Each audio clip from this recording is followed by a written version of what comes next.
Hi there, my name is Steve Cullen. I'm the maker of the Tumbler Listing Toolbox. Thanks for joining me here today.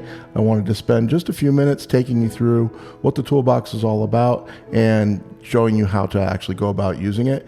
And I hope it makes your design and posting efforts go much more smoothly and easily. I think it makes it super easy to get your Tumbler listings posted on Etsy or whatever online shop you're using.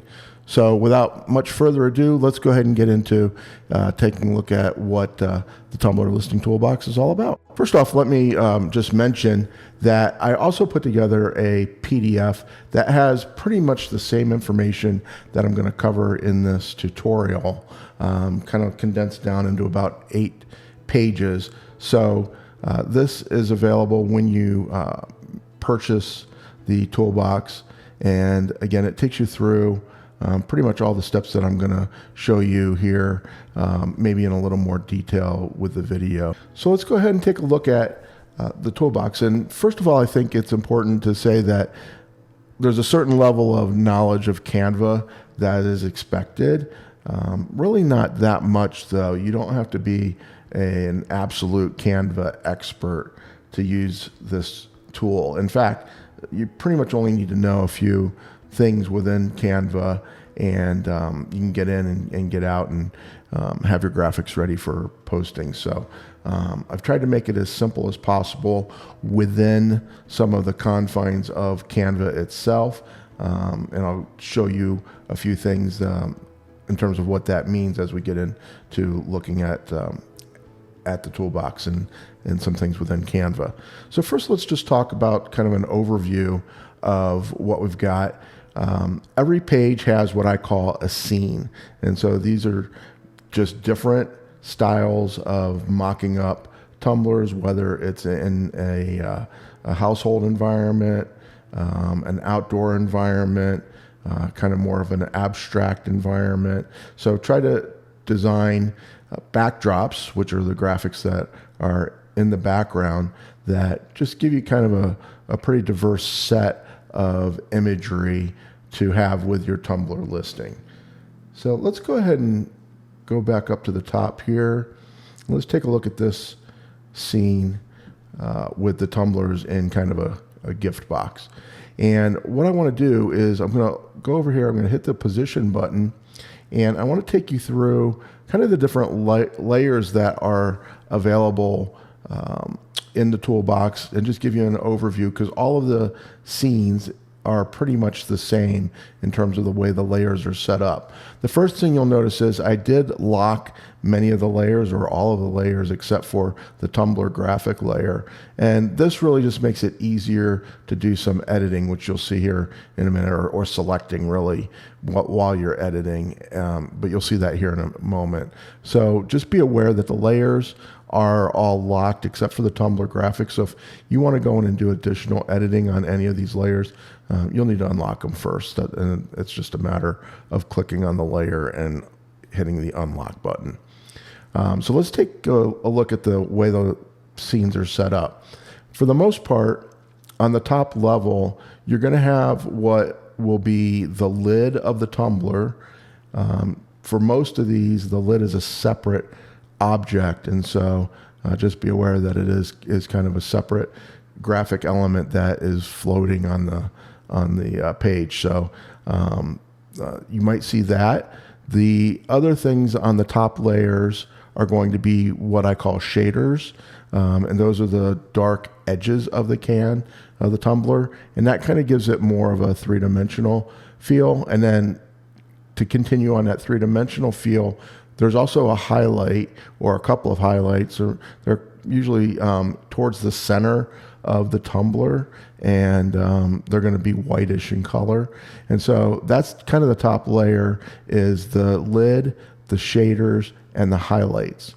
And then the next layer down is going to be your Tumbler graphic. And so that is going to be basically the template that you're going to drag your new graphic onto, and it will automatically fill up the space once you do that. And you'll see that here in just a moment as well. So there's the next layer there, like I said, is the Tumbler graphic. Below that is usually what I call the shadow layer. Now, for this particular scene, the shadows are a little different. On some of the scenes, you'll notice the shadows are more depth on the field of view, and so you'll see that they either come towards you, or in other scenes, the shadow may go away from you, and that's all depending on how you want to arrange the shadow. It's actually completely editable. So if you look at this scene, here's the shadow layer, and you can see how the shadow is built. And for the most part, you can just leave it be, but if you want to change the direction of the shadow, you can certainly do that within Canva. So let's go back up to the layer, to the scene we were talking about. And so the shadows for this, because they're in a box, are more straight back behind the cans, and it just kind of adds to the sense of depth that the tumblers are actually inside the box there. And then the final layer that you're going to see on most scenes is going to be the layer that I call the backdrop. And so that's just the graphic design that makes up the entire background for the tumbler. And again, all the scenes will have pretty much the same layer structure. Now, there are a few scenes, those in particular with people in them, where the layer structure is a little bit different, and the actual design of the scene itself is different just because of the way we have to do it within Canva. And so in these scenes, the actual lid and the can is part of the backdrop graphic, and the backdrop graphic in scenes with people is going to sit on the first layer. And then you're still going to have another couple of layers that are your shaders. So you're going to have, this is a grouped layer, so it's got shaders and the highlights together. So you'll have that, and then you'll have your Tumbler graphic below. And in these scenes, your Tumbler graphic is going to be rectangular and be the very bottom layer, so it shows through this transparent area. And then on all the scenes also, or all the pages, you're going to have a background layer too. I call that the background. I call this the backdrop, or excuse me, this is the backdrop on this one. So I just want to take you through kind of the overview of how the scenes are composed, so that you have a good idea when I go through the tutorial here on how to actually edit these, that it makes some sense for you. All right, so let's just go ahead and edit one. So I'm going to scroll down here, and I think I'll just go ahead and let's use this one. I think I use this one in the PDF as well. And so the first thing to do to just make sure that you're on that page is just click on the page somewhere. It really doesn't matter where, just anywhere, so that you make that the active page. And then the next thing you want to do is select the Tumbler graphic. And there's a couple of different ways that you can do that. And this background actually should be locked, so I'm going to lock that. It would come locked. You want to select the Tumbler graphic. Couple of different ways you can do that. The first way is just to click out in the gray area here and drag across your scene, and you'll see that the Tumbler gets highlighted. And then you can just release, and now you'll see over here on the layers, as long as you've hit the position button up here, that's how you get the layers to show up. You'll see that that is selected. The other way you can do it is just go right to the layers. So if you come to this page and the graphic is locked, you can just click on it, hit the position button, and here comes your layers over here on the left. And you can just click on the Tumbler graphic and just drag it right up to the top there. And what we're trying to do is just make that more easily accessible for when you do the drag and drop on your own image. And so you'll also notice when I do that, if you pay attention to the graphic itself, let's move it back down, you'll see that you've got the shaders over here, and the specular highlights in the middle. And when I drag this up to the top, you'll see that the design gets much more flat in appearance. And so that's a good indication that your Tumbler graphic is at the top of the layer stack here and is ready to have your own image applied to it. And so the next thing we want to do is basically just drag your Tumbler graphic over to the scene. And so here I've got a few other images here. I'm going to take this graphic and I just click, and I'm holding the mouse button down and I'm just dragging it over until it just gets replaced right there on the Tumbler. I'm going to let go of the mouse button, and there we have the new graphic on the Tumbler.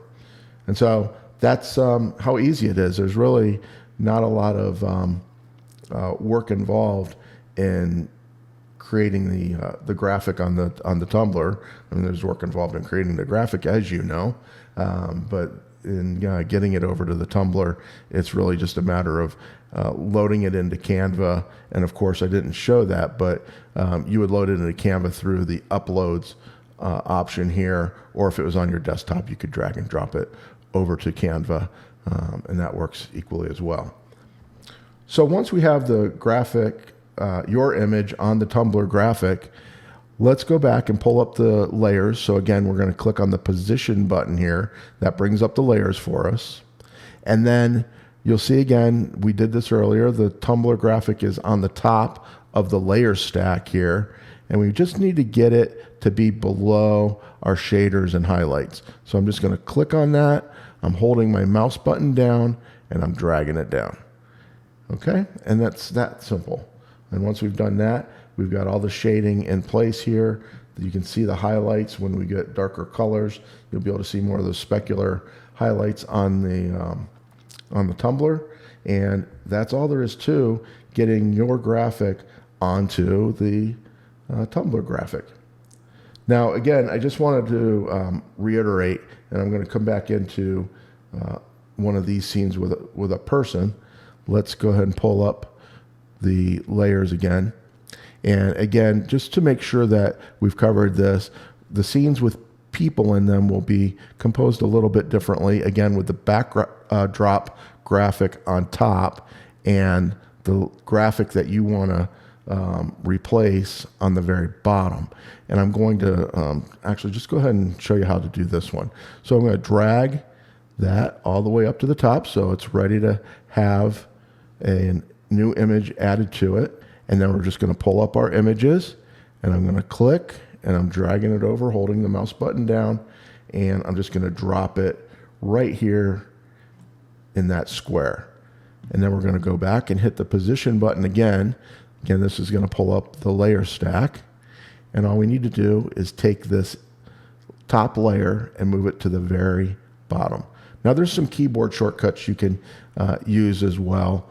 For example, on the Macintosh, Command and the right bracket will move that layer up, and Command and the left bracket, square bracket, will move that layer down. So just keep that in mind. You can also hit, if you're really getting adventurous with your keyboard shortcuts, you can hold down Option Command. On Windows, it's Alt Command, and hit that right bracket, and it moves that bottom layer all the way to the top with just one button. And same thing, if you hold Option Command and the left bracket, it moves it all the way to the bottom. So, and then again, that's Alt Command on Windows. And so, again, if you want to use some keyboard shortcuts, I highly recommend that you start getting used to that. It really makes your editing go much more quickly. Now, one thing I also want to point out here, just so you can see what we've got going on with the alignment. So these are set up for the graphic to be centered. But if you wanted to have, for example, have the graphic be a little more over to the right, for example, and again, I'm using the keyboard. It just makes it easier for me to be more precise with my positioning. So let's say I wanted to move that graphic to the right.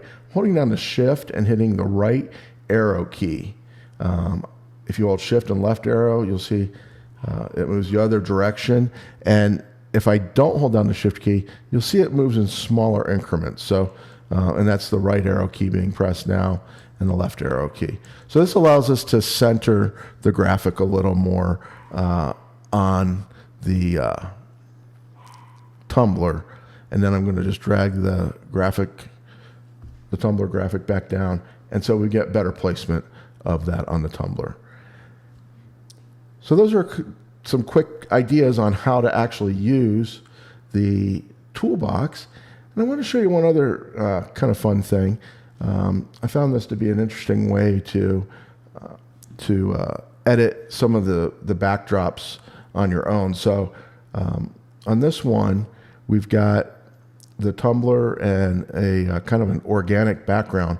Well, I like the graphic on the Tumbler, so I'm actually going to drop that graphic, which is this one here, onto the background itself. And so I want to use kind of the Tumbler graphic as part of the design itself. Now, one thing you have to, again, be aware of, these backgrounds are locked. And so when you try to click and drag, it's not going to allow you to drop it onto the background. So I'm going to go ahead and unlock that background, the backdrop, excuse me. Let me use the proper terminology here. And now with it unlocked, I can pull up my images, and I want to use the same image that's on the Tumbler, and I'm going to drag and drop it right onto the backdrop. Now, right now it doesn't look all that great because it is very distracting with the Tumbler itself. But there's some fun things we can do to give it more visual separation. And so if you go up here to Edit Image, they've added a whole bunch of filters and other capabilities in Canva now. So in this example, I'm going to pull up the blur filter, or actually they call it an effect.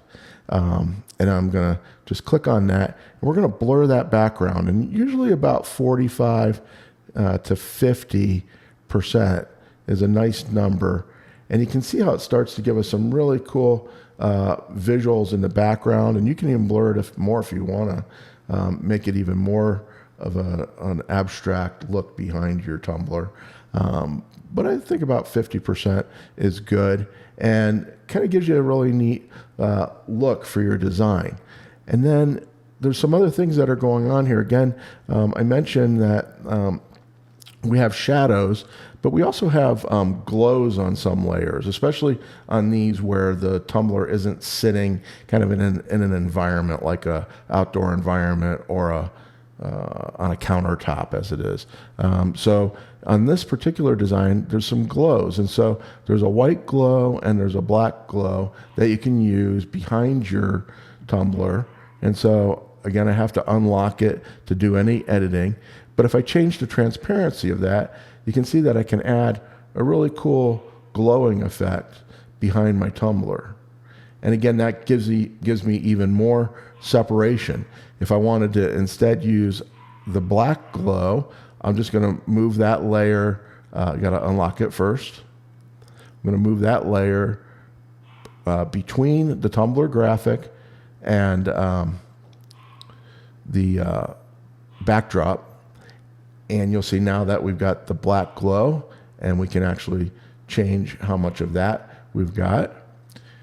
And one other thing we can do, let me turn the transparency of the white glow all the way down just to hide it completely. Another thing we can do, if we wanted to really change it up, is we can change the transparency of this backdrop, and it's going to allow more of the background color to show through.